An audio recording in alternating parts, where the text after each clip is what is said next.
On behalf of the MAP Board of Governors, I would like to call this MAP General Membership Meeting to order.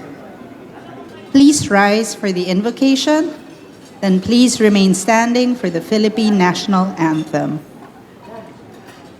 Let us bow our heads in prayer. Lord Almighty, thank you for entrusting us with the beauty of nature and the gift of all your other creations. Forgive us for the times that we have neglected, abused, or taken for granted your precious gift. Teach us to live as responsible stewards, caring for the land, the air, and the waters with deep concern and respect. Guide us to protect your creation so that the future generations may inherit a world full of life, beauty, and hope. Deliver all Filipinos, especially our national and local leaders, from greed, dishonesty, and selfish ambition. Fill us instead with integrity, compassion, and genuine desire to serve. Inspire us to uphold fairness, accountability, and transparency at all times. Lord, may our collective efforts, guided by your grace, build a society with no corruption. Bless our nation with leaders who serve with clean hands and pure hearts. Amen. Let's remain standing for the Philippine National Anthem. Mga kababayan, ang pambansang awit ng Pilipinas.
You may now be seated.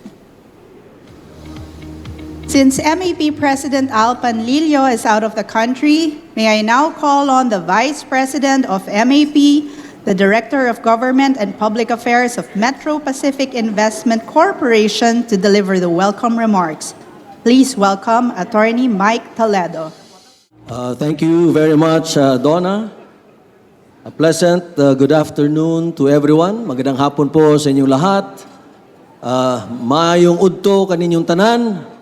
And of course, to be politically correct, naimbag amalen mo apo. Sekrene, tama ba yung Bisaya ko?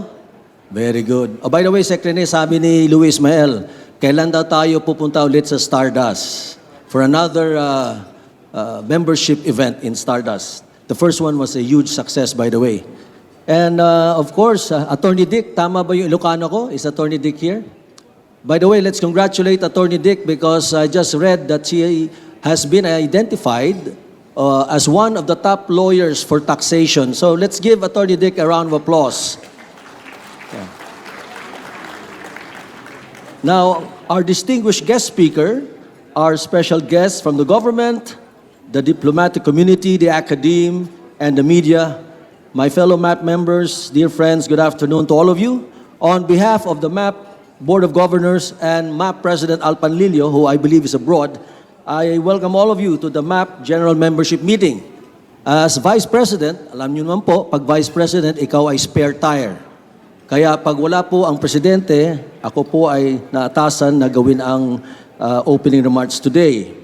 At the outset, let me thank our speakers, Dr. Wilfredo Licuanan. Let's give him a round of applause, please. And I had a nice chat with him, and he will be discussing the Verde Island Passage, how to sustainably make sure, because it has been identified as one of the richest in terms of biodiversity. And maybe it bears stating that San Miguel, RSA, MVP, the Metro Pacific Group, as well as the Aboitiz Group, have pledged to support the preservation of the Verde Island Passage. Of course, we would like to also welcome my dear friend, Mr. Butch Mailey, but he's still not here. Maybe he's attending to a disaster. As you know, Butch Rene Mailey is also the executive director or president of the Philippine Disaster Resiliency Foundation, or PDRF. Actually, we call him sometimes Mr. Disaster Butch. Not because he brings disaster, but because every time there is a disaster, he is there, or he helps to mitigate disaster. On behalf of the MAP Board of Governors as well, I would like to take this opportunity to congratulate the MAP CEO Conference Committee, headed by Alma Jimenez as chair. Alma, are you here? Juni Del Mundo as vice chair, and of course Al Panlilio as governor in charge for the huge success of the MAP International CEO Conference on leading amidst invisible disruptions, agility, and resilience in a multipolar era. The conference, I was told, generated a net income of at least 2 million pesos. Not as big as what the district engineers in DPWH would get, but definitely it will achieve our goals. And a total attendance of 450, including 61 teachers and 14 students representing 28 schools.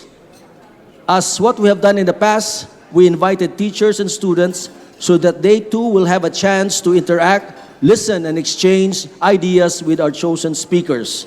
So let's give a warm round of applause, please.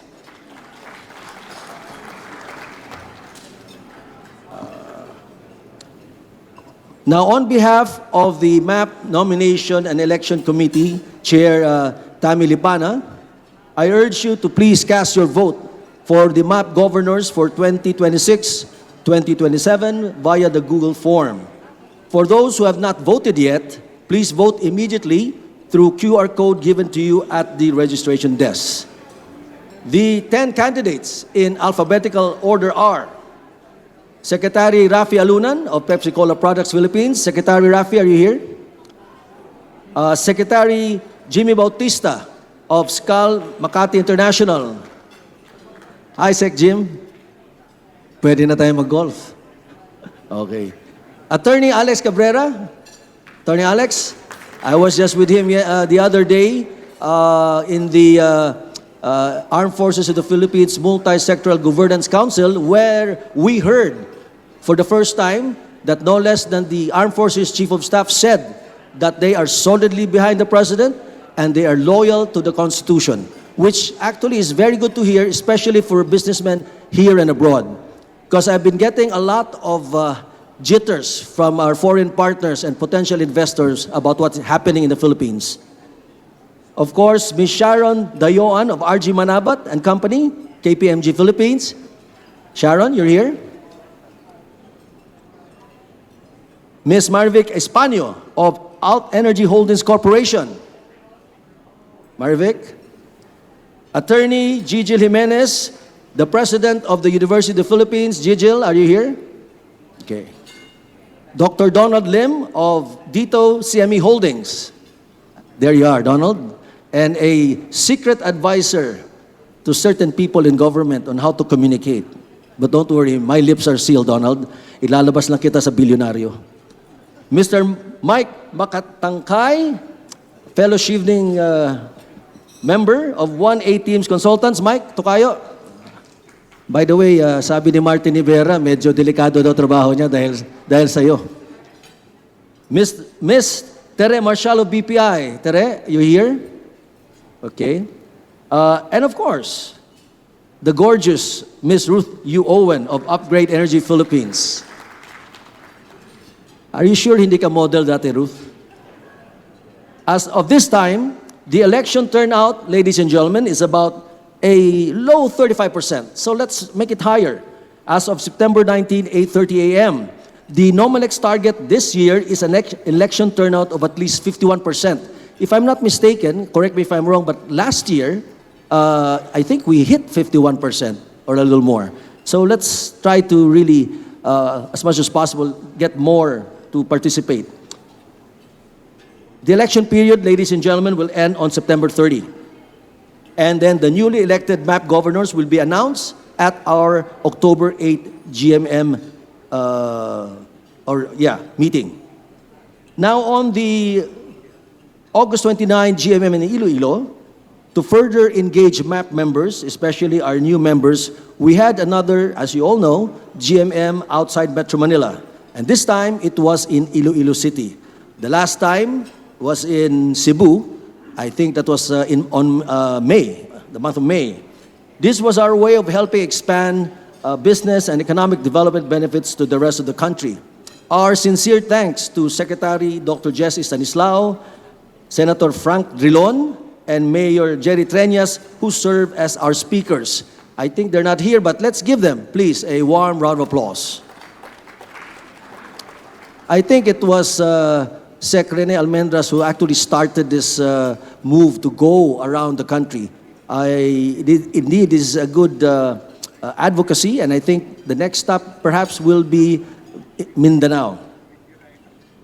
Now, if your company is ready to make a difference and build something meaningful, please join our Cancer Awareness in the Workplace program by building better support systems through awareness campaigns, early screenings, and programs that show care for every employee. Leading this effort is the MAP Health Committee chaired by Rak Kagurangan. Rak, are you here? Yeah, there you are. Old friend from UP, Ted Padilla. Ted, you here? And of course, and Gerald White as co-vice chairs. And of course, the governor in charge is Paulo Borromeo as governor in charge. Let's give them all again another warm applause, please.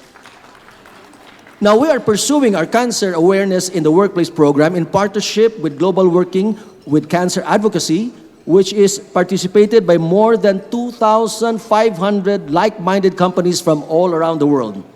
If you have no existing cancer program yet in your respective companies, our health committee and the local Working with Cancer group can help you kick things off.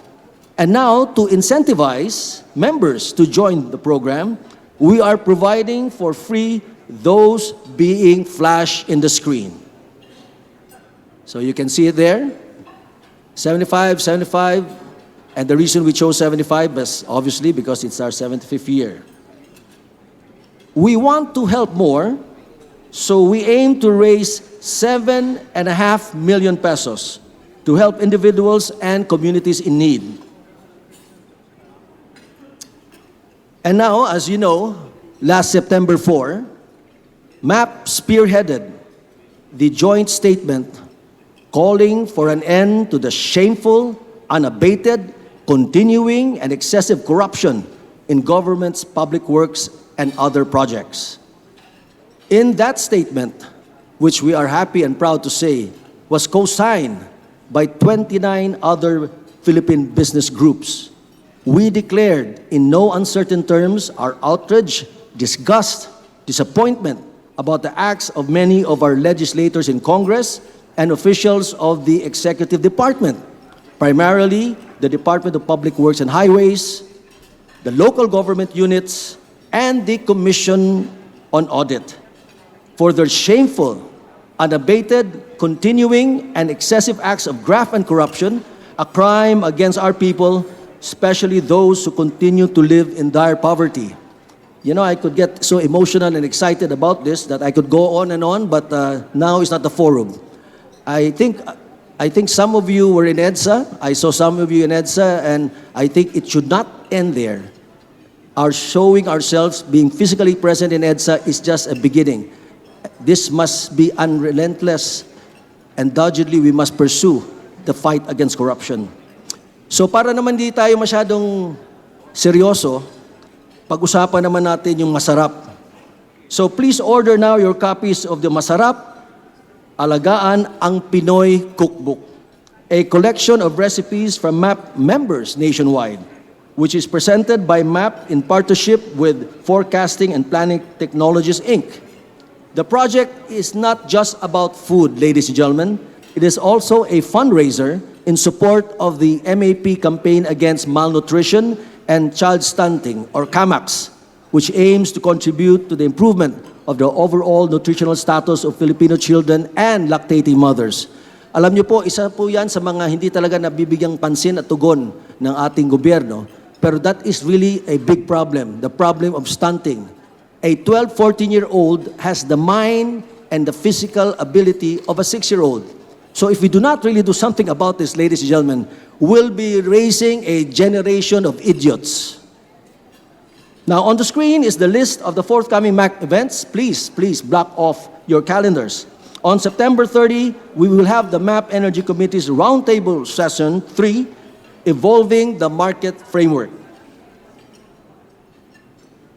We will also be having Session 4 of the same MAP Energy Committee Roundtable, which is Financing the Transition and Managing Costs.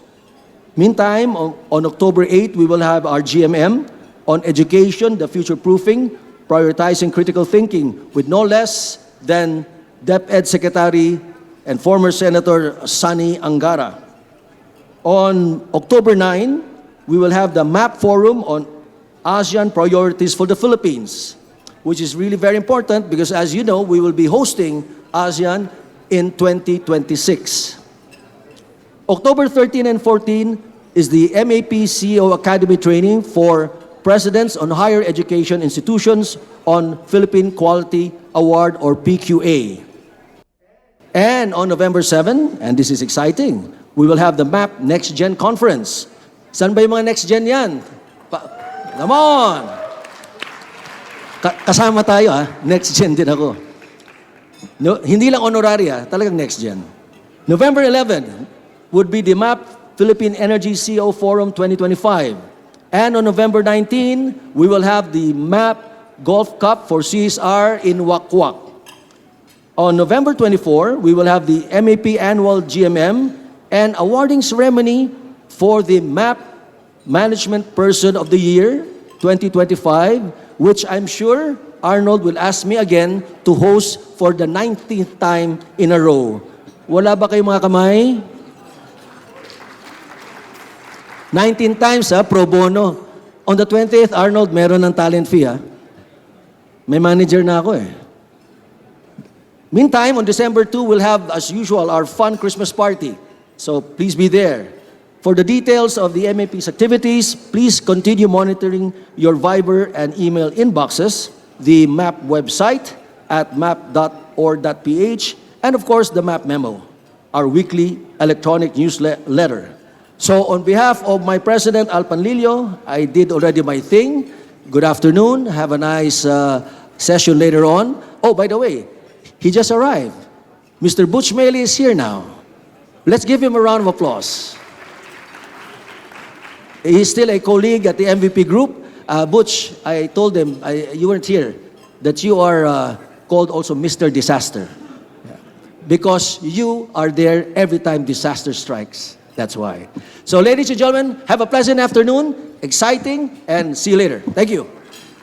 Thank you very much, Attorney Mike, our Vice President Mike.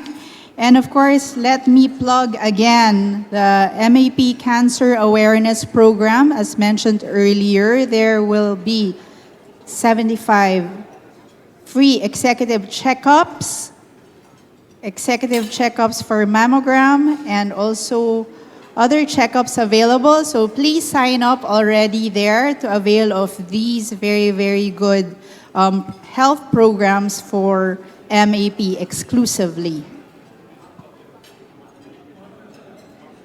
At this point, for the presentation of the new MAP members for induction, I would like to call on the chair of the membership committee and the immediate past president of MAP. Please welcome Secretary Rene Almendras. Thank you very much, Donna. Today, I again have the pleasure of introducing and calling on stage our new members. And going over this list, I must say we are quite international today. Unfortunately, we're not inducting any contractor today. But I know for a fact that none of those in the list are members of the MAP.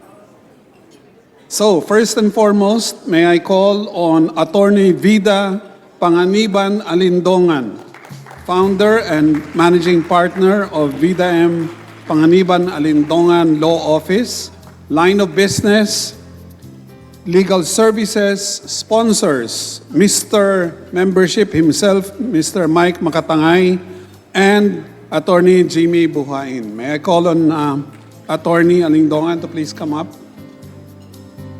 Next, may I call on Mr. Richel Cordero, Chief HR Officer and Group Head of Administration of Century Properties Group, line of business, real estate property management, sponsors, Mr. Mike Makatangay again, and Ms. Jane Lobos.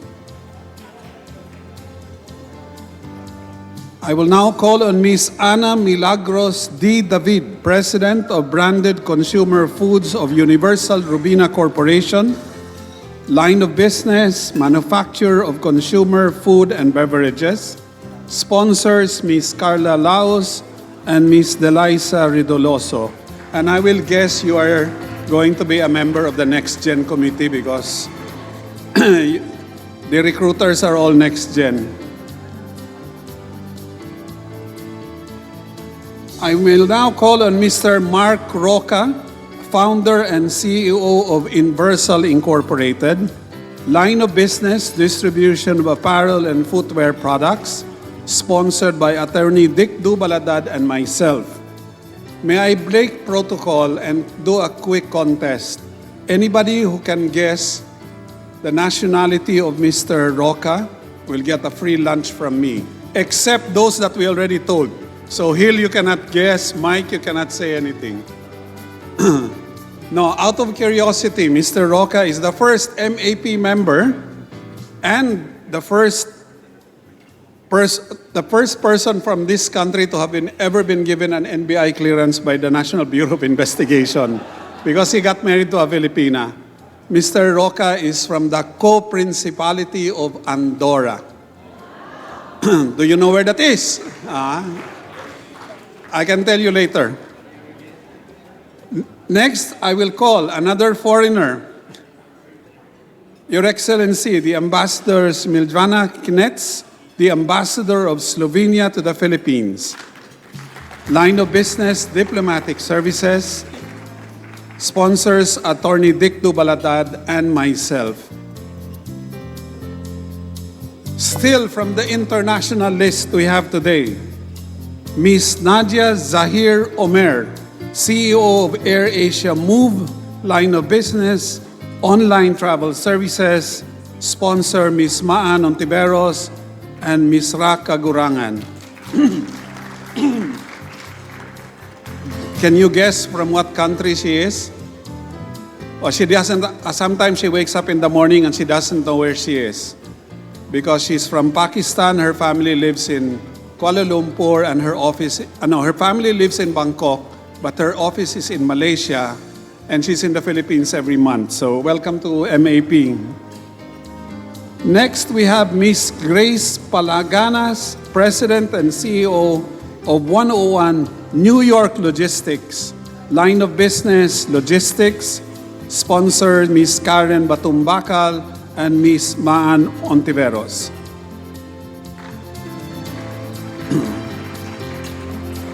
May I now call on Mr. Parag Sachedeva, Group CFO and COO of Del Monte Philippines Incorporated, line of business, manufacturer of food and beverage, sponsors Mr. Mike Makatangay and Ms. Jane Lobos. In the absence of our president, we have our vice president who is more good-looking than most people in the Republic. And he and I are members of the Next Gen Committee because we are mentally immature. So may I call on our beloved Vice President, Mr. Mike Toledo, to lead the induction of the new members of MAP. And due to the solemnity of this induction, may I ask everyone to please rise for the occasion.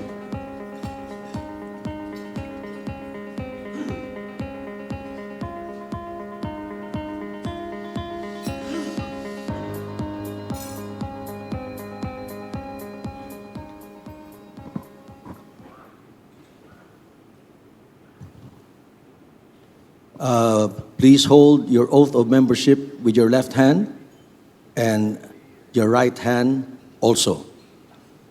Okay? Please raise your right hand and repeat after me. I state your name, do hereby solemnly pledge that I will perform well and faithfully, to the best of my ability, my duties as a regular member in order to contribute to the achievement of the objectives of the Management Association of the Philippines. So help me God. Congratulations and welcome to the MAP.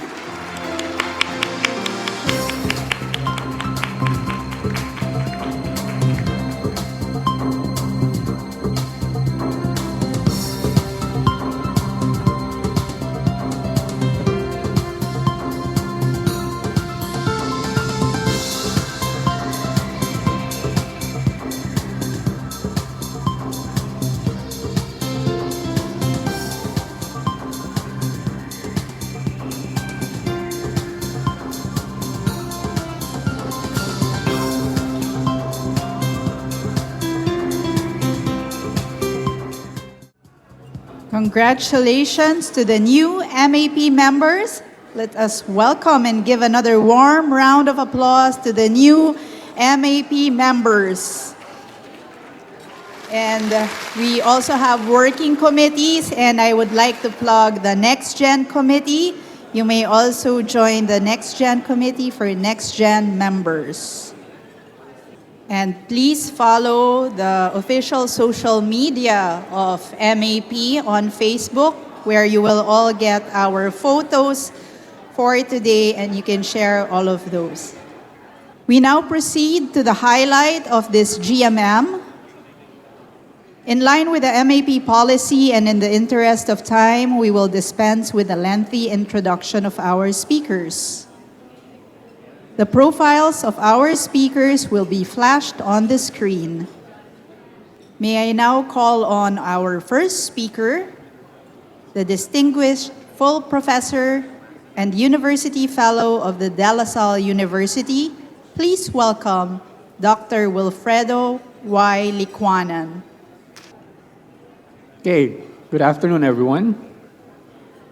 So I'll go straight to the subject matter on hand. So I'll talk about coral reefs, some corals, resilience, and citizen science.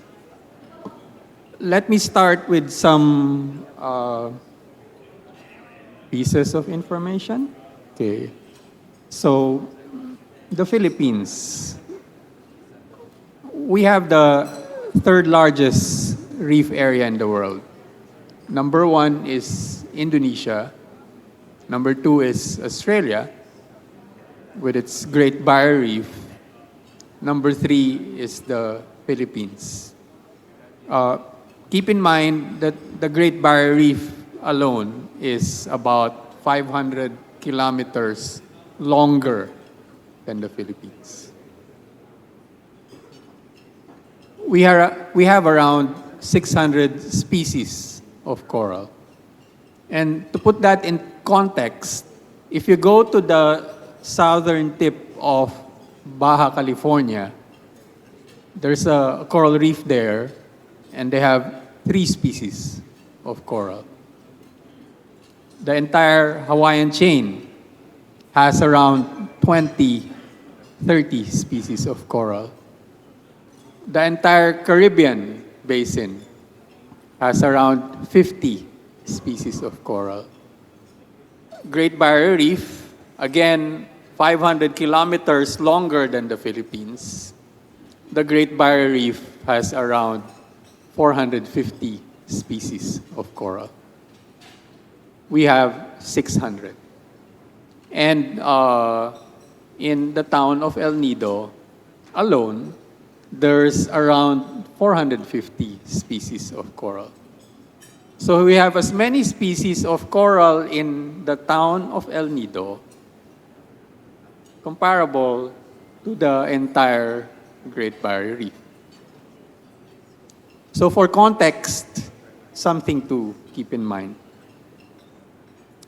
Another, in relation to disaster resilience, when we talk about waves, when we talk about tsunamis, when we talk about storm surges, if you have a reef in your coastal area, 97% of the energy of those waves will be absorbed by the reef before it reaches the shoreline.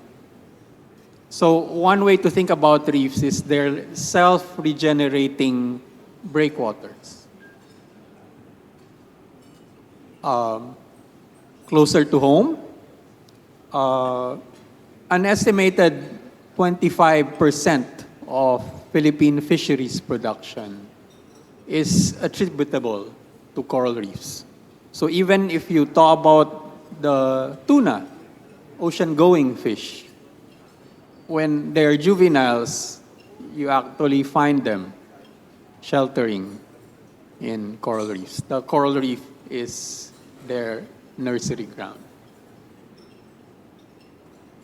Now, large number, but not so large. We have latest numbers around 1,800 marine protected areas, which are portions of the sea set aside and where human activity is regulated. Okay. So it's a big number, but unfortunately, most of these protected areas are tiny. The median diameter is 387 meters. Globally, the median diameter is 2 kilometers. Okay. So, yes, we have a lot, but they're too small. Now, talking about the Verde Island Passage, which is well known globally because of the large number of species found there. There's only around 80 marine protected areas. And I use the word only because you're talking about a huge area between Batangas and Mindoro, about 1.4 million hectares, and you have these tiny marine protected areas. The place is well known globally for the large number of species of fish found in the area. Yung term na ginagamit is the center of marine biodiversity globally. I can give you some more numbers, but more important for my presentation this morning is not really a number. 0. That's the number of reefs in the Philippines where we have more than 15 years of monitoring data. And I did not make up that number. You can find that in one table in the latest report of the Global Coral Reef Monitoring Network, which releases a report every 4 or 5 years. And in that report, you'll find the Philippines has contributed around 11,000 surveys, but we don't keep going back to the same spots and measuring what is changing.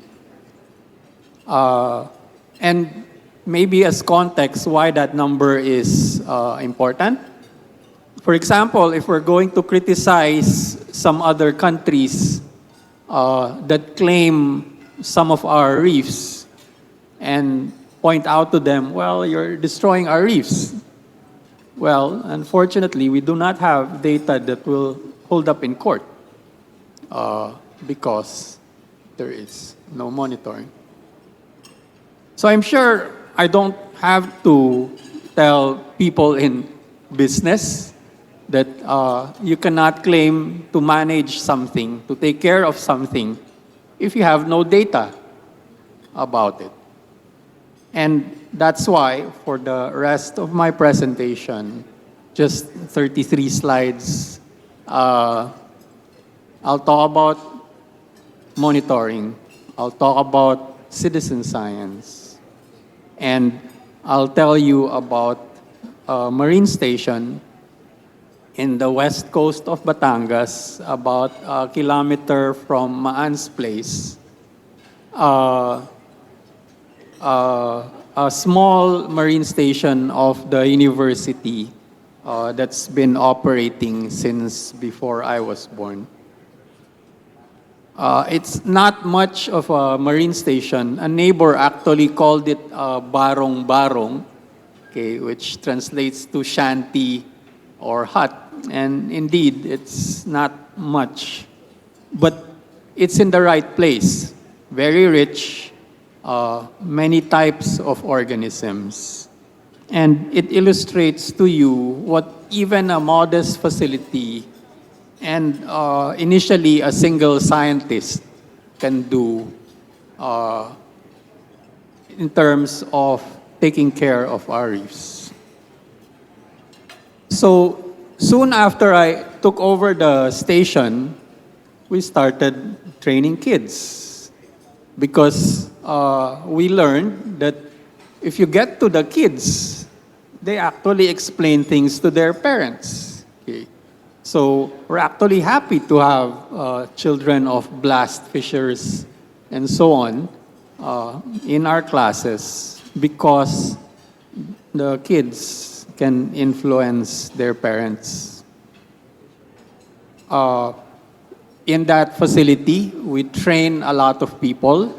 And one of the things I do, because there's only 5 of us currently in the Philippines, 5 scientists like myself who specialize on corals, I teach people how to recognize coral.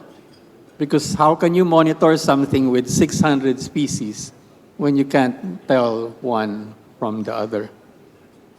Now, this next slide I had to add because I know somebody is going to ask me because there's a lot of people who tend to see the world in terms of blue and green. Okay. I identified the people in the picture who either now teach in Ateneo or came from an Ateneo school.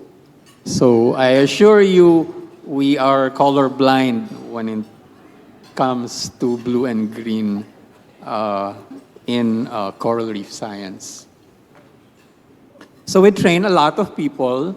Several years ago, I got to run the latest iteration of national assessment of coral reefs and environments. We got to go to 416 places around the country, do actual surveys in 206 of them. So at least as of 8 years ago, we had up-to-date numbers on how our reefs are doing.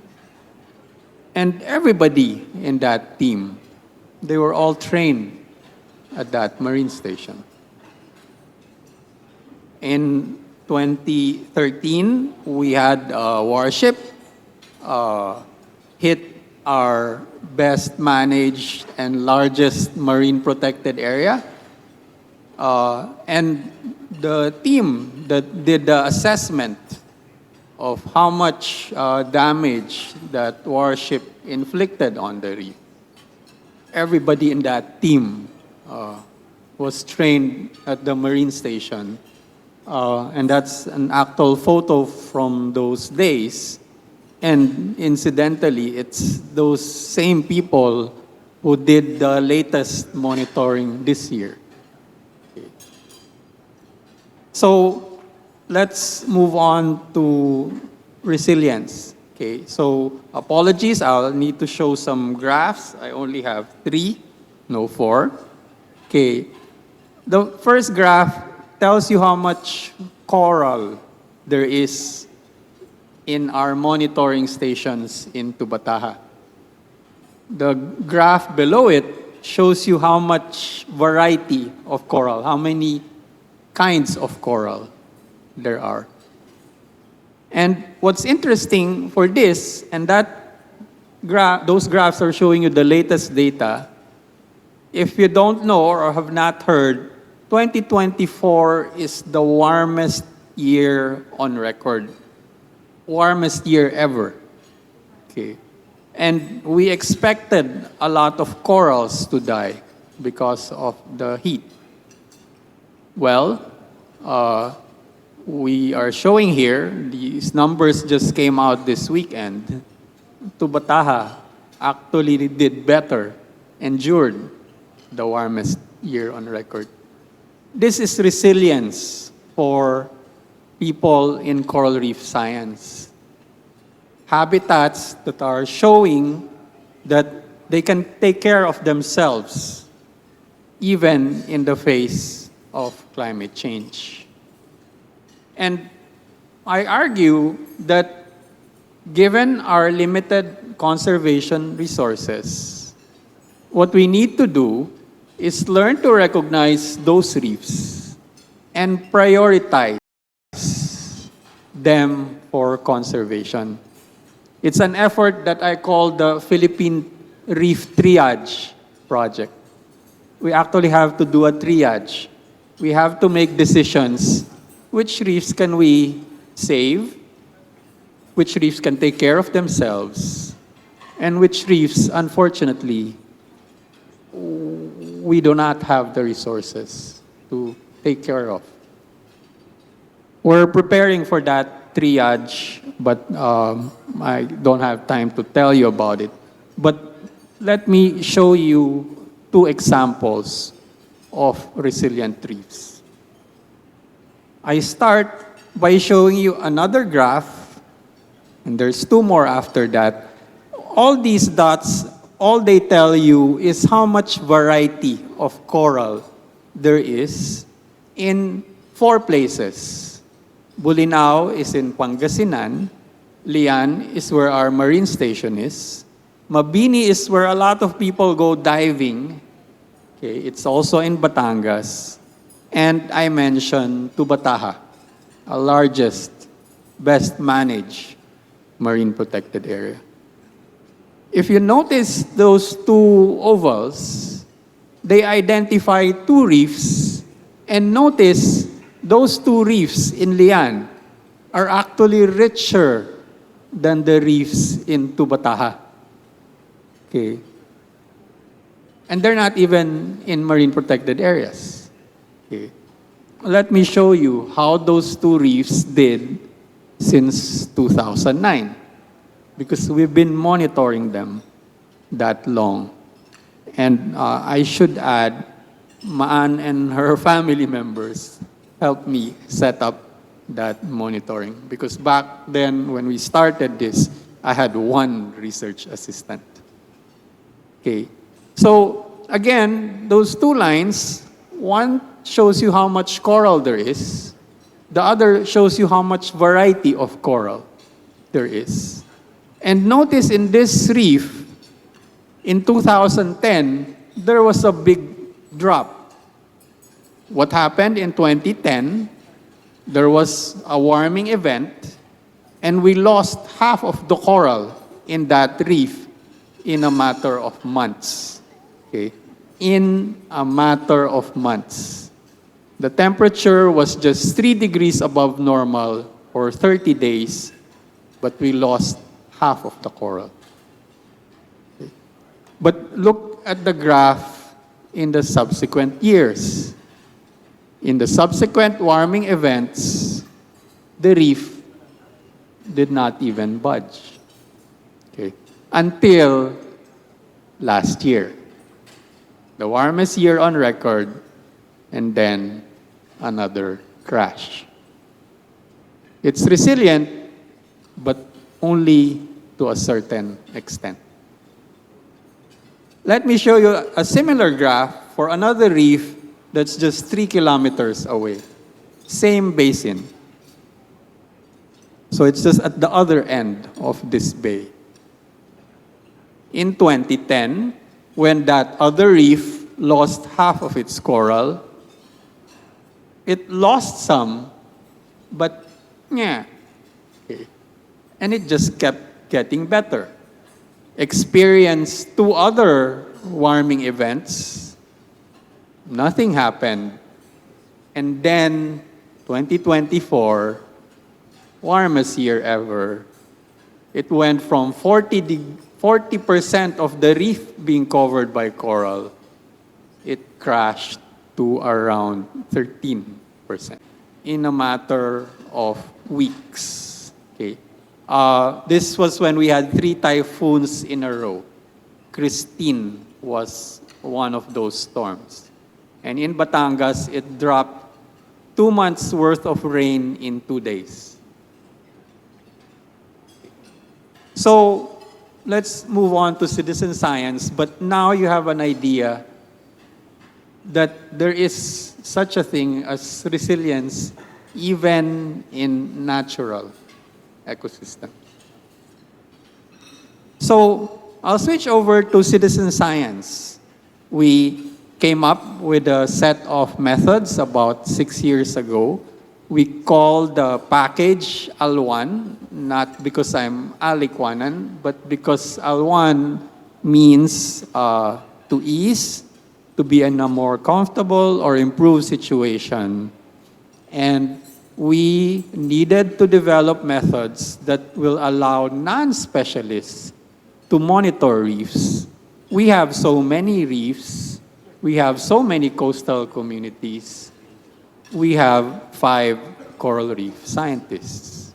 And by the way, I'm the oldest practicing one of the 5.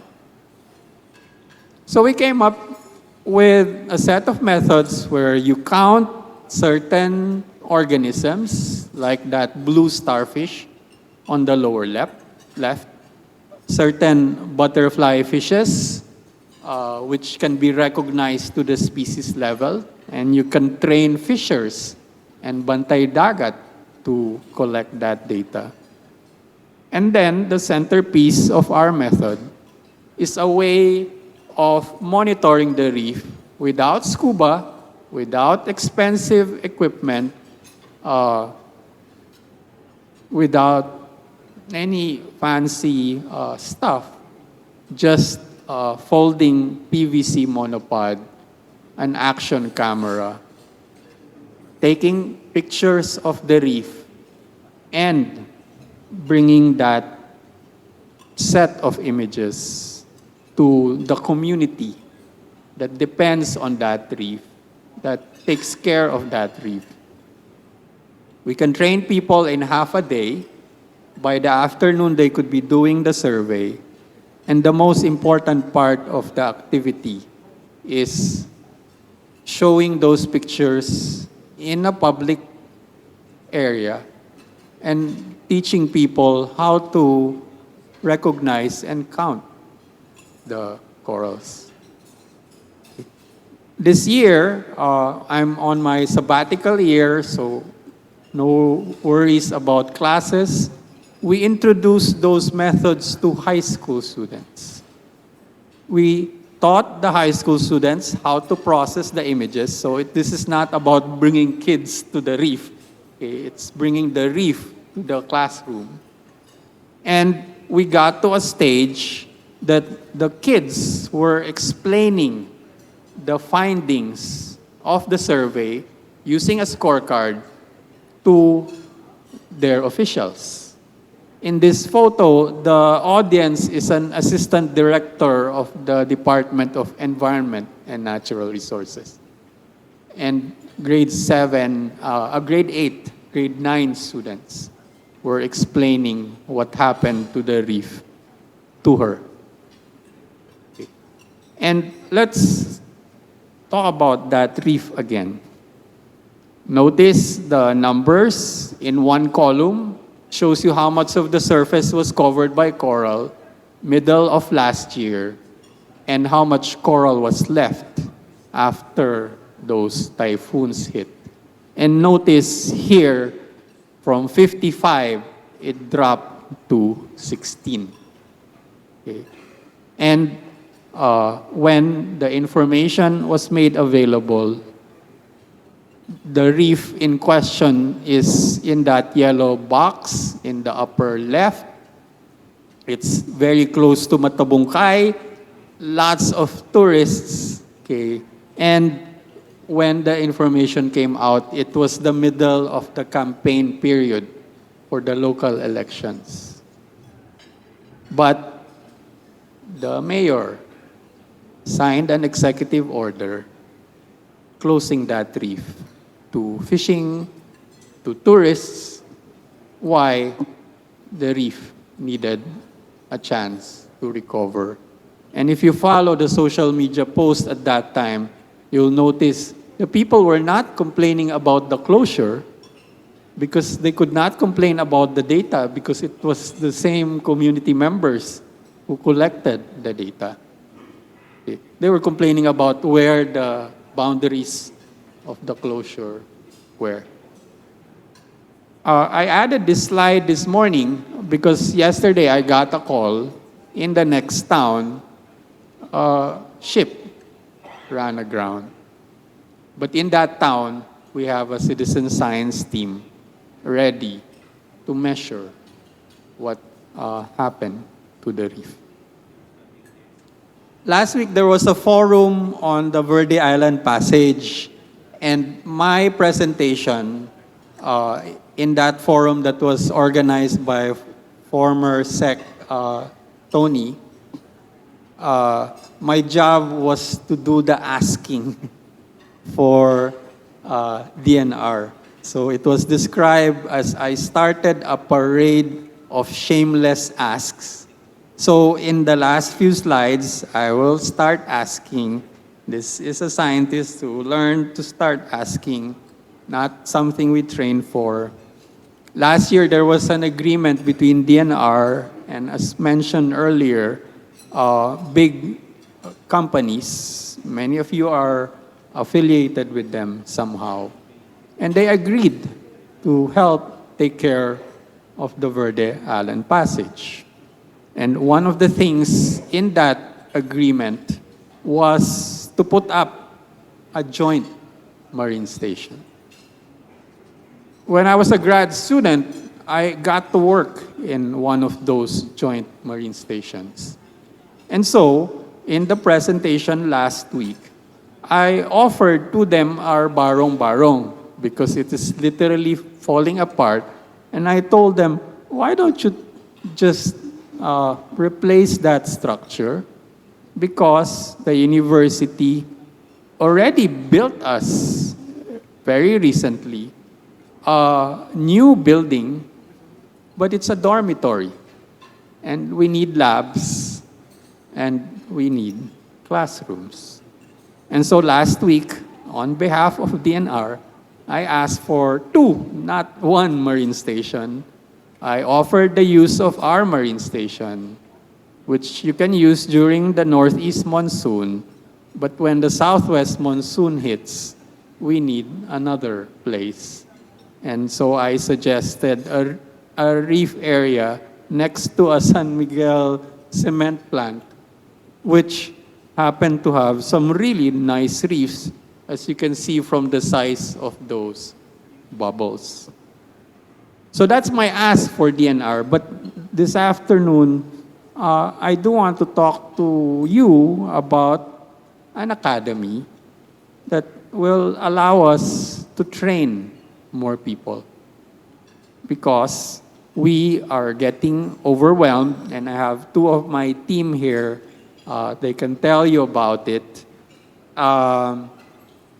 We're getting overwhelmed by requests to train people in citizen science, and we can't do it. The university already created a position just to train, but we need more people given the demand. So thank you for the attention. I hope we can keep talking about this because we need your help. And now, before we go on to the question and answer, we have another speaker. May I now call on our second speaker, the President of the Philippine Disaster Resilience Foundation, or the PDRF. Please welcome Mr. Rene Butch S. Mealy. One of my most vivid memories when I was growing up was seeing my father, who was actually a World War II veteran, seeing him run down the steps of our home in Loyola Heights as a typhoon ripped off the roof of our home. It was Typhoon Yoling, 1972, I think, still very young. If you look on this screen, these are the paths of typhoons just from 1980 until the present day. You can see that every part of the country is covered in red, except for a small portion of Mindanao there, around Davao. So that portion is getting smaller and smaller. Every Filipino has a story about a storm, an earthquake, a volcanic eruption, or in some cases, civil conflict. Next slide, please. This just shows you what's been changing, though. Not only are we number one on the World Risk Index, but in recent years, things have been changing. As you've seen, this was in July, when a cluster of storms swarmed over us and severely flooded Metro Manila. Next slide, please. This was just a week ago in Quezon City. There was no storm. This was just a localized weather system that practically drowned Quezon City. They got more rain in those few hours than they normally would in weeks or months. Next slide, please. Just to say a few words about PDRF, we have our own story, from a storm. This was Typhoon Ondoy in 2009. And the president at the time, President Gloria Macapagal Arroyo, asked for a public-private sector partnership. You can see our three co-chairs there. Manny Pangilinan, my boss, Jaime Augusto Zobel de Ayala from the Ayala Corporation, and Cardinal Tagle, who even though he's in Rome and just missed being Pope, still calls in for meetings and joins us when he's in town. Said he's learned a lot from PDRF. The key about PDRF is, even though these companies compete commercially with each other, when it comes to disasters, we try to work together. Next slide, please. We're active all over the country, and we're active in all four pillars of disasters: preparedness, mitigation, response, recovery. What makes us different is that in certain types of disasters, in Yolanda, for example, we stationed a team in Tacloban for 4 years. In Marawi, we stationed a team there for 2 years. In Catanduanes, after a severe typhoon, a team was there for 1 year. Next slide, please. This is something I think we should all be proud of as Filipinos. This is one area where we're ahead of the rest of the world. Private companies helping out during disasters. So we're not number one in basketball, but we are number one in terms of private sector companies helping out before, during, and after disasters. We built, in 2018, the world's first ever private sector-run Emergency Operations Center. We put it in Clark, 2 hours outside of Manila, as you know, because our nightmare, something that keeps me awake at night, is a major earthquake hitting Metro Manila. There has not been a major earthquake hitting a large Asian city in over 100 years. I think the last one was in 1915, 1912 in China, 100,000 dead at the time. So those casualty figures have not been seen in this century. So that's why you put it in Clark, so that we have a separate team there. Should anything happen to the rest of PDRF, to our CEOs and so on, that team will continue to function. Clark has a nicer airport than NAIA. Subic is there, so all the international aid is going to be coming in there. They'll be able to coordinate the relief. And our advice to everyone's families is to have a plan so that if communication is cut, you assemble in one place that's pre-agreed. There's only 2 ways out of Metro Manila. Just study the map. You either go north, or you go south, or you get on a boat. Next slide, please. But from there, I want to mention, from Clark, we can monitor any storm in the world. So it's something that we are especially proud of. I hope you get a chance to visit. We can monitor earthquakes anywhere in the world, volcanic eruptions. We monitor the COVID-19 pandemic there. We have a system that we designed called Handa, in which member companies can track storms on their laptops, and they can report incidents that are happening to their employees and their offices, and they can see it on a dashboard in terms of which company is doing what at a particular time. Next slide, please. We operate on the cluster system. Why? Much of the Philippine economy is privatized. So whether it's telecoms, water, power, logistics, private companies are the actual force here, and we have to work with the government. These are the lifeline industries. So we've got agreements on the left with Philippine government agencies. DSWD, we have an agreement with them to ship their goods. DOE, we had an agreement with them. We're on a common Viber group, so we know right away which areas of the country have no power and which areas of the country need power crews to help them restore power. We also have, we're members of the UN Humanitarian Country Team as well. Next slide, please. What makes us different also is that in terms of response, we use the assets of our network. For example, trucks and equipment, people from Meralco and Aboitiz Power travel to areas outside the electric franchise, and they live there for months at a time to help restore power. UPS trucks, we've got a pre-agreement with them and with NLEX to ship those DSWD goods, relief goods, to anywhere in the country. AirAsia, Manila Water, Maynilad, all these companies are here pitching in. Next slide, please. We're also active in recovery. It's one of the strengths of the private sector. For example, after Yolanda, a group of companies put together a package of goods for each sari-sari store in Tacloban. And they helped refurbish those stores and help them get back on their feet. Because before that happened, there was no supply chain, nobody was selling any goods.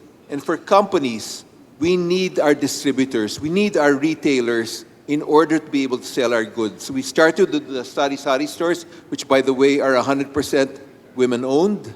We did this again after the COVID-19 pandemic, when if you remember, many people were afraid to reopen their stores, and we had to do this so that the women would have the courage to open their sari-sari stores. In Catanduanes and in other areas, we no longer just give boats to fishermen who lost their boats, but we teach them to fix their boats so that they can use their boats in other things, not just fishing, but in tourism as well. Next slide, please. We're active in human-induced conflicts. I won't get into this too much. This is Marawi. Pepsi donated 17 water containers. Smart donated e-schools in a bag, which enabled the teachers there to teach under a mango tree. because that bag contained is solar powered. All the quizzes and lesson plans were there. Next slide, please. And by the way, Makati Med sent 60 doctors and nurses to Marawi even while the fighting was ongoing to treat the wounded. COVID-19 pandemic, I won't get into this too much, it's not our topic today, but suffice it to say that the Philippines was #1 in terms of what the private sector did anywhere in the world for the pandemic. We raised 1.7 billion pesos almost immediately in early 2020. And that money went to feed 14 million people in Metro Manila. We worked with Caritas, so the priests and their parishioners went house to house to give 1,000 pesos worth of grocery gift certificates because we didn't want social gatherings. We raised another 100 million pesos to buy PPEs and ventilators because we realized there were not enough ventilators in the country. And with the help of companies like McDonald's, Jollibees, and Docs, we provided food for our healthcare workers. Through our pre-agreement with Airbnb, we provided residences for these healthcare workers. If you remember, there was a lot of discrimination against nurses and other people who worked in the healthcare industries at the time because they were getting kicked out of their apartments because people didn't want to get COVID. And through Airbnb, we were able to provide them with residences. Through small bus companies, we provided them with transportation to get them to the hospitals where they were working 24-hour shifts, and then we gave them food. Whether it was healthy or not, that's up to you. But we did get them the food. Next slide, please. Our focus ever since Haiyan or Yolanda has been on preparedness, because every peso spent on preparedness is worth 7 pesos in terms of relief and recovery. So we're focused on providing business continuity for our members and for government agencies. We work closely with OCD to ensure that government agencies will continue to function during an emergency. We're also active in terms of helping small businesses because they're about 90% of our economy. Next slide, please. With the help of the Australian government, this recent super typhoon, places like Santa Ana, Cagayan, and other parts of the country were provided with emergency communications equipment like Starlink, like radios, like cell phones and satellite phones. So they were able to use these types of equipment during the storms. USAID, I wish they were still around. They helped us tremendously. They helped us help Department of Energy build their own version of our Emergency Operations Center. In addition, we provided them with 4 microgrids, which enable them to power towns without power in different parts of the country. Next slide, please. With the help of DHL and UNDP, we have a program to prepare airports to get them ready for disasters, because we saw what happened in Tacloban. When it was overwhelmed, it was first destroyed by the storm. Next, it was overwhelmed, and Cebu was overwhelmed with the amount of aid was coming in. So we've worked with Clark, we've worked with Laguindingan Airport in Cagayan de Oro. We're about to work with NAIA here in Manila to get them ready for future disasters. With the help of the Canadian government, we're upgrading the water resilience of 3 towns, Baguio, Antipolo, San Juan del Monte, so that we can improve the water resilience with particular emphasis on women and the indigenous community. Next slide, please. Community resilience with the help of USAID. We had a 3-year program to train barangays in Quezon City. We trained over 3 million people to help get them ready for future catastrophes and calamities. Climate resilience, USAID again. This was to help towns around the country adapt to what's happening in terms of the weather, the changing patterns.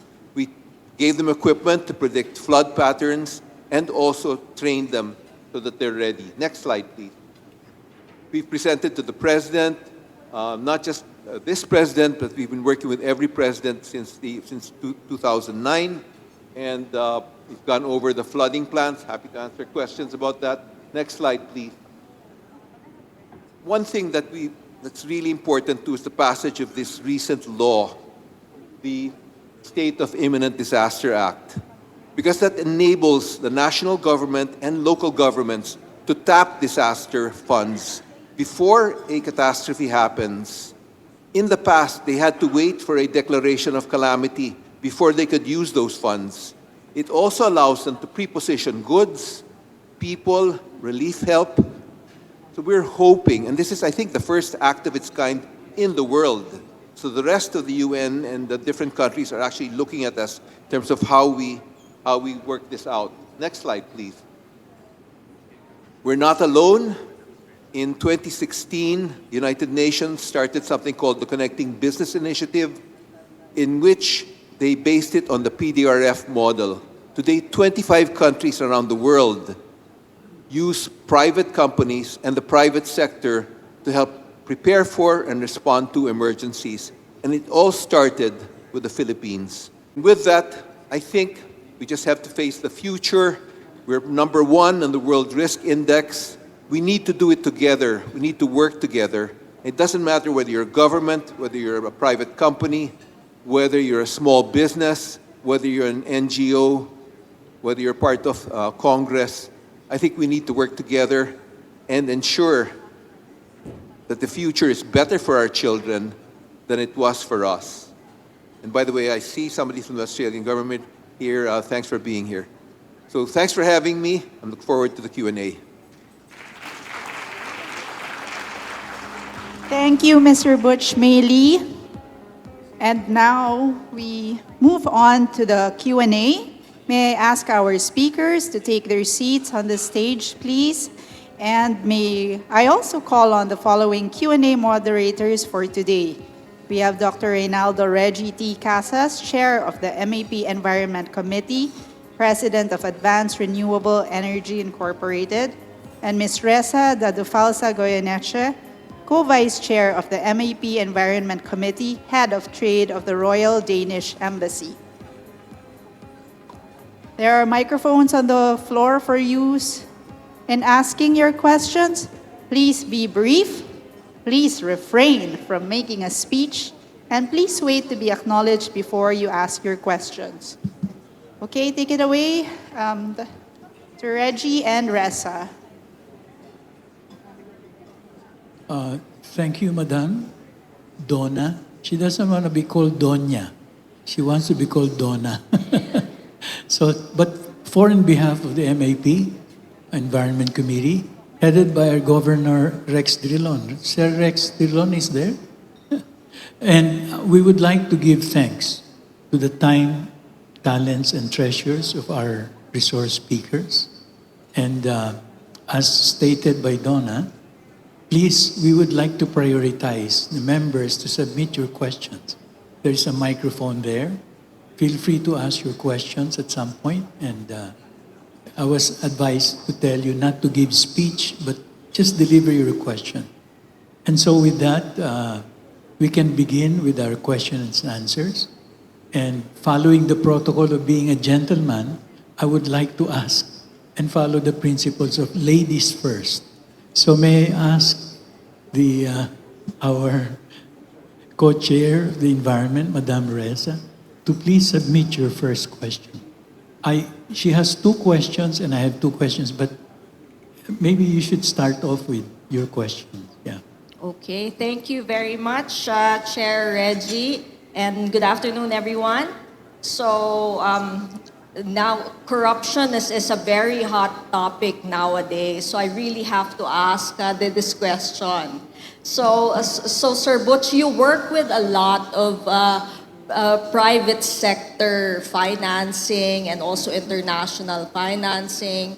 And the Philippines also needs a lot of support from international players to meet the nationally determined contributions. So what robust governance and accountability mechanisms can be implemented to de-risk adaptation and mitigation projects, ensuring both financial transparency and tangible community level resilience. So para we won't have ghost projects, no? So yeah, so what are your recommendations for accountability measures? Well, we've worked on this problem on flooding since 2009, as I said. No? So we've seen these plans. And when we spoke with the president, we pointed out that the Philippines has been dealing with flooding since the time of his parents. We have a picture of his father and his mother meeting with a Dutch flood control firm to try and come up with solutions for Metro Manila.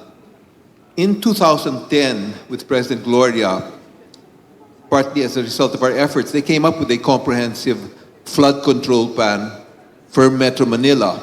And I think there are some good results. If you notice, Marikina, there are a lot of structures along the Marikina River, and there's been a lot less flooding there. Pasig has also made a lot of improvements. There's less flooding there. But, it's not one town or one city that can solve this problem. That's why they formed the MMDA, was because it's a problem that all the different cities and municipalities in Metro Manila, including the upstream communities, because much of the problems up in the mountains, Marikina watershed, which is being cut down. We have less and less of the watershed. There's more people putting houses there. Manila today is much more densely populated than it ever was. And drainage is clogged. And yet we've done a lot of good things. If you look at BGC, thanks to former Secretary Babe Singson, there's like a 5-story cistern that's in, I think it's around Burgos Circle, if you go there. So BGC never floods. And so what we've suggested to the government is that no new subdivision should go up without the developer including drainage plans, no? Because the other issue is that areas which used to be rice fields when we were growing up are now subdivisions. And that's continuing to grow. The population is not getting less, it's getting more. The pace of development, we're moving towards Quezon now. Manila continues to increase its land area.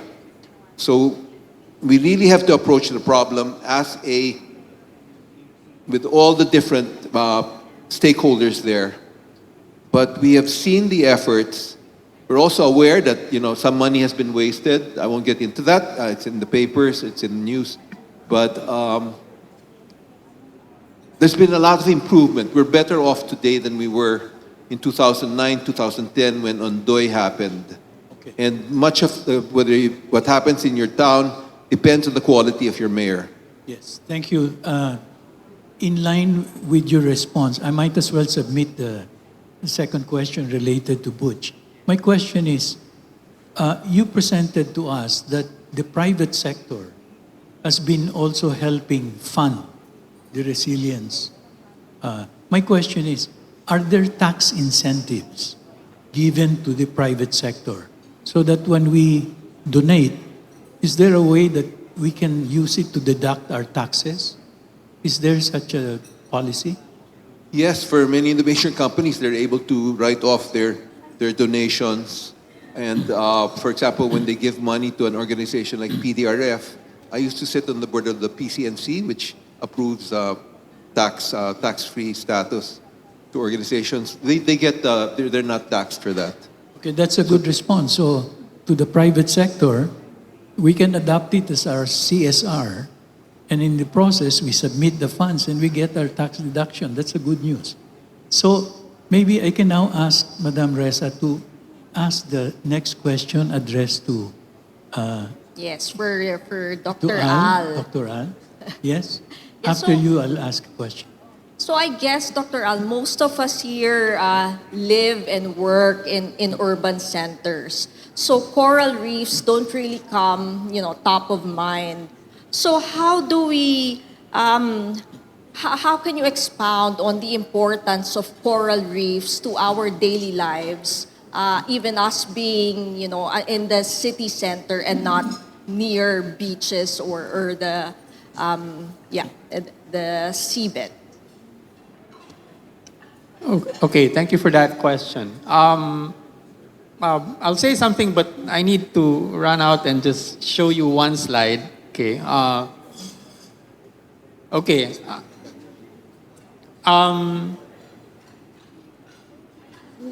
One of the things that we struggle with in marine conservation is because it's out of sight. Okay. And because it's out of sight, out of mind, and people cannot relate to things. If you look at this photo here, notice the snail. This is a marine snail. And notice what it's eating. It's eating fish. So think about it. How can snail catch fish? Okay. The story is, and if somebody can hit the space bar, these snails, which are found in reefs, they produce proteins, simple proteins, and they're very toxic. They attack very specific parts of the brain. What the snail does is it puts some of that toxin in a tooth, and that tooth becomes a dart. And the snail burrows in sand and extends the proboscis. The fish thinks it's a worm. The fish comes by, gets hit by a dart. It's totally paralyzed, and the snail gets dinner. How is that relevant to us? Scientists, Filipino scientists, have learned that these proteins target very specific parts of the brain. And therefore, if you find the right toxin, discover the right dose, parts of the brain could be stimulated. And so if somebody suffers a stroke, something happens to parts of that person's brain, the potential cure for Okay. that ailment, disability, Okay. comes from a snail that's right. found on the reef. Okay, thank you. Let's go to the bigger picture, Sir Al, okay? Let me just say that your presentation, you presented the coral reefs. And the objective there is to nurture fishery. That's correct, right? Okay, now, my point is this. Philippines has 7,107 islands. But when you look at our number of kilometers of land, we only have nearly 300,000 kilometers. But when it comes to water, we have 2.2 million kilometers of water, meaning we have more water than land. That is the reality of the Philippines. My question is, shouldn't there be more emphasis on aquaculture rather than agriculture? In agriculture, our land for farming is shrinking because of industrialization, residential, and so forth. No? But when we look at the sea, as you have presented, we have more water than land. My question is, shouldn't the national government focus more on aquaculture than agriculture? What do you think? The answer is in one of the slides that Butch showed. Virtually all parts of the country are hit by typhoons. And so aquaculture is limited by the weather. So unless you do this in the far south, you have trouble getting aquaculture established. But there's a bill in going through Congress now about the blue economy. There are other ecosystem services that we can derive from the sea. And that, yes, is what we should focus on. Thank you. Madam, you have submitted, after Madam Reza, then we can open it to the members. Yes, please.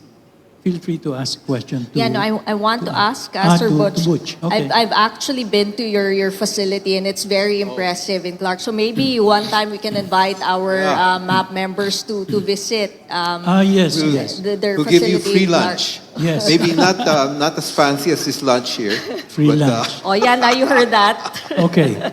We'll ask So- Mike to pay for it. So he will offer free lunch, and everything that's for free tastes sweeter.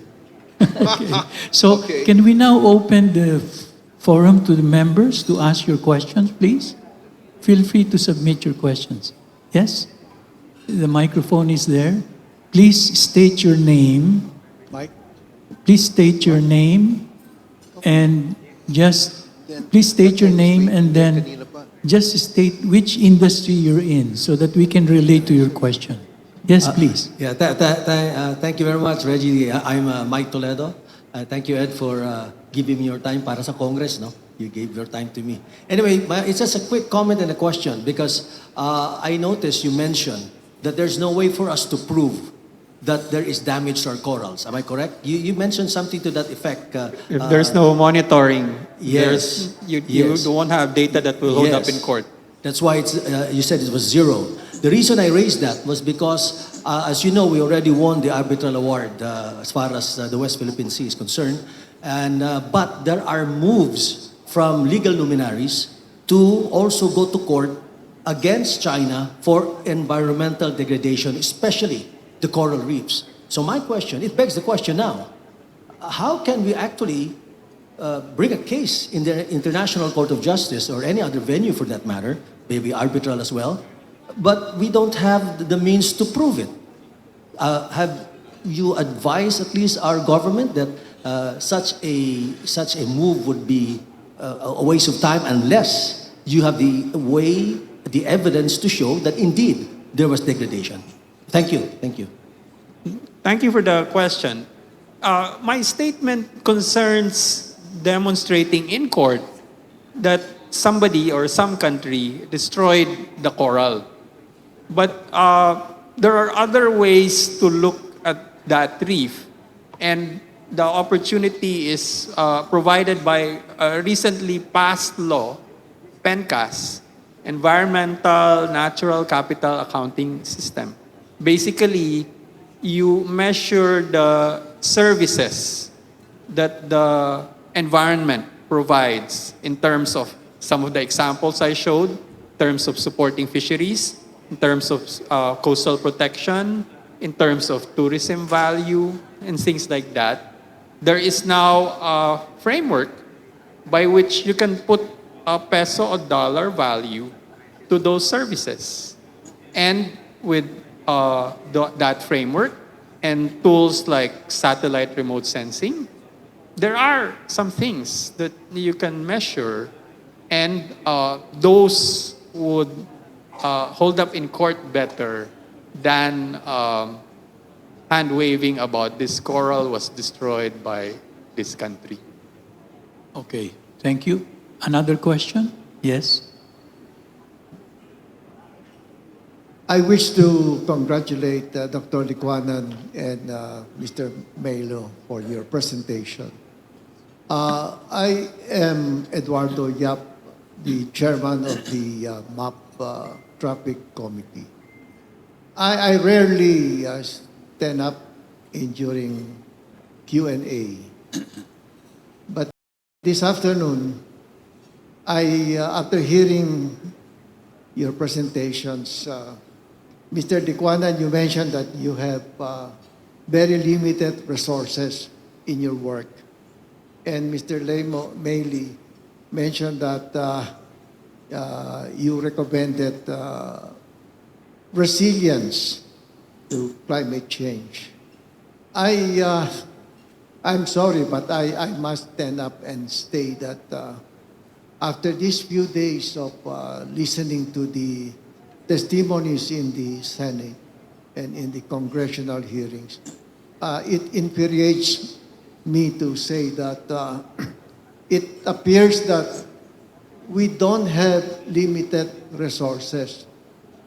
In fact, we have billions and billions of pesos, okay? Except that they're being misapplied or stolen. So today, I wrote a letter to the board for its approval to request for the appropriation of the billions of pesos required for the EDSA busway. As you know, that this project is the only one successful advocacy that MAP did. But for 10 years now, no funds have been appropriated despite its success and despite the millions of commuters depending on it for the commute. You know, Secretary Bautista and I, we advocated for the privatization because we saw that the government has been, although very much appreciative of the success of the busway, but is so stingy in appropriating funds. So that's why we went to privatization. But after waiting for years and years, it's been 5 years now since the busway has been implemented. But up to now, only 4 of the over 20 busways required for the system, only 4 has been implemented. So I submitted this letter to the board and I expect it to be approved. We are writing the government to appropriate funds from the so-called hundreds of billions of what they call that, unappropriated funds for this busway. And I request that you be the same. You also write our government or demand that they appropriate funds. Thank you. Thank you. Do you have an answer for that? One of the first things we did when we got the ear of secretary in cabinet was request that 2 programs in 2 government departments, social work and community development, and Department of Labor Employment, they have AKAP and TUPAD, and they people to sweep the streets and so on. Our request was simple. Why not allow AKAP to pay our Bantay Dagat, our fisher volunteers, so that they can monitor the reefs? One survey cost 15,000 pesos. Okay. And with AKAP and TUPAD, then we can even bring that cost lower. We get more reefs monitored. And one of the original reasons we got into citizen science is it encourages transparency. And so if there's some program that claims to fix coral reefs overnight by planting corals, well, citizen science can show whether that is actually happening in the reef. So there, we're doing that. We're working on that as well. Thank you. Okay, thank you. Excuse me. We have another question? Can I interject? Yes. 2 measures I propose to get money. Number 1, for the President to declare a state of emergency. It will allow him to seize the monies of the Discayas, of the Elizaldecos, of Senator Villanueva, Senator Jinggoy. Number 2, file a writ of kalikasan. Kalikasan is a suit for damages. And the damage money can come from the stolen money, 1 trillion pesos. From the Discayas, 207 billion. From Elizaldeco, 86 billion. That guy from one engineering district got 8.75 billion sa Bulacan First Engineering District. Alcantara was so amazed by the act, he recommended na lusubin naman ni Elizaldeco the other districts. He recommended the 3rd District of Bulacan, the 2nd District of Tarlac. Yun naman si Roberto Bernardo, who is a veteran of City Hall of Manila, dun siya nag-umpisang mag-aral ng plunder. When somebody there who was an actor was mayor. He assigned himself to Visayas. Apparently, somebody invited him in there because Luzon was already supposedly climate damage. The political climate has been so damaged, you need a writ of kalikasan, you need a state of emergency proclamation. 3 presidents did that before.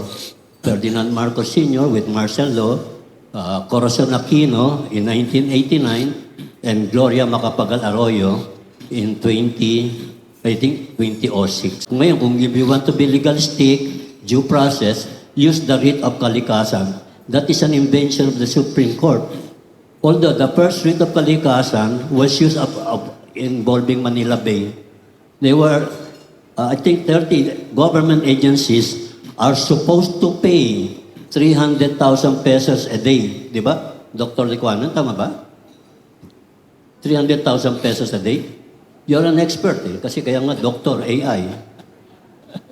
Nobody is paying it right now. That alone can finance the concern of my good friend, Mr. Eddie Yap. We have all the laws in the land, from the Constitution to the basic law, to all kinds of laws against graft, against climate damage. Because the biggest climate that has been damaged are not the coral reefs. Kayang-kaya yan ng nature. Mother Nature is the author of resilience. That is why the coral reefs, petroleum reserves, they have always existed for millions of years. But humans, we already underwent millions of years na the temperature was much higher than it is today. Don't worry about climate or global warming. What we should worry about is the heat of the people, the rage of the people against corruption. And the biggest beneficiary of the environment are humans. They're also the biggest destroyers of the environment. Thank you. Thank you. Yes, indeed, we are the largest Christian country in Southeast Asia, and yet we're now rated as the most corrupt. That's the saddest thing. May I ask another question? Yes, please. Hello. Yes, sir. Thank you, Dr. Ruel and Sir Butch, for sharing valuable insights.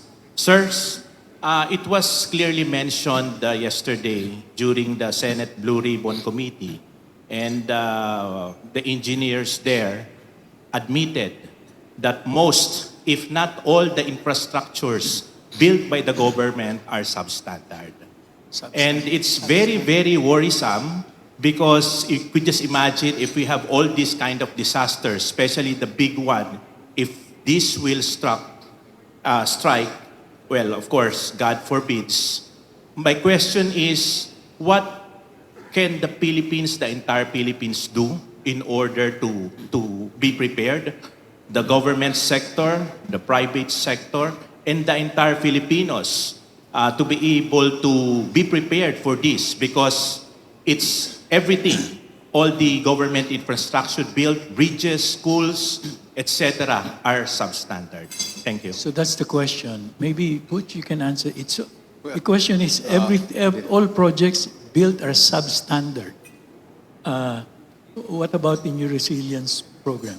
Well, I think the Excuse me, nobody answered my question. Can we use the writ of kalikasan to go after the plunderers? And the money recovered we can use to preserve our kalikasan. Any lawyers here? Can somebody tell me if we can use the writ of kalikasan? How to recover the lost money? Using the writ of kalikasan. Because the issue is climate. Okay. So you're talking about the 1 trillion that was lost? Yeah, use the writ of kalikasan to get the 1 trillion. So the 1 trillion, if you divide it by 10,000 beneficiaries, each of them receive 100 million. Yeah, if you divide, I'm asking the question, yes, can we use the writ of kalikasan to recover the 1 trillion? Oh, the 1 trillion. Divide. Okay. No, I'm saying... No, any lawyer here can answer me? No, Can what? we use the writ of kalikasan? No, what I'm saying is to recover it from 5,000 beneficiaries would mean 200 million each. So maybe can you answer the question? How do May you? I answer, Mr. Chair? Oh yes, please. There is already a petition being filed by my friend, environmental lawyer Edna Pana. I just don't know why it's not yet on the papers. She even wanted me to sign it. So she is filing a petition for writ of kalikasan against all of these going on in the government. So it can be used, and some lawyers are already working on it, sir. Don't worry, you will hear about it soon. So how do we recover So the? if we win the writ of kalikasan, who will do the collection? Yes. The COA? Who will do the collection in case the Supreme Court grants the petition, writ of kalikasan? Who will do the collection? Because everybody is now complicit. The PWH, the COA, the DBM. Wow, what a question. Is there anybody who can answer the question? If none, okay. Maybe we'll look into it later. Any other questions from the members? Yes? Yes, sir. Sir, I hope our guests can answer my question. Yes, please. Yes, sir. You want me Yeah, to yeah, no, repeat? I heard the question. But many of the things that government has built might be substandard. I've seen places in Samar where it's just a sign and there's no road. No, it just says National Road, but there's no road. But I think, as citizens, I think there are some things you can rely on. I think the roads which are built, like NLEX, SLEX, all these new structures. I mean, those roads are going to be okay. They might be flooded, but I think you have to have a plan, no? As to where you're going to go, how you're going to get there, and how you'll be able to communicate with your family members when there's no cell phones, no type of communication at all. Starlink might work, but I think you have to have a personal plan on what you're going to do should a major disaster strike, especially in Metro Manila. And as the government has said, we can't rely on them for the first 72 hours, maybe even longer. So you're on your own. So it means having water, food, and hopefully the ability to get either north of Manila or south of Manila. But we saw what happened in Tacloban after Yolanda. There are a lot of dead bodies on the street.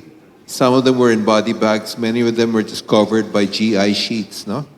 And we suspect that it should happen here. There'll be a lot of bodies in the Pasig River. It will be a difficult situation. So I think you just have to make plans for that and to try imagine the unimaginable. Okay, I hope he answered your question. Thank you, sir. God bless the Philippines. Yes. Thank you po. Due to Yes, time sir. constraint, one last question. Yeah, Yes? hi, my name is Beng Pangan. For Sir Butch, we know that one of the most disaster prepared and resilient countries in the world is Japan. Yeah. We saw how fast they recovered after the last major earthquake. The question is, well, two-part. First part, how far are we from being that prepared for disasters? And the second is, how long will it take for us to get even close to that kind of preparedness? Thank you, sir. Well, we know what they've done, no? We've studied it. They have pre-agreements with construction companies so that once an earthquake happens, no questions are asked. There's already a contract with the company. They just go out and repair the roads. The roads repaired in 6 days.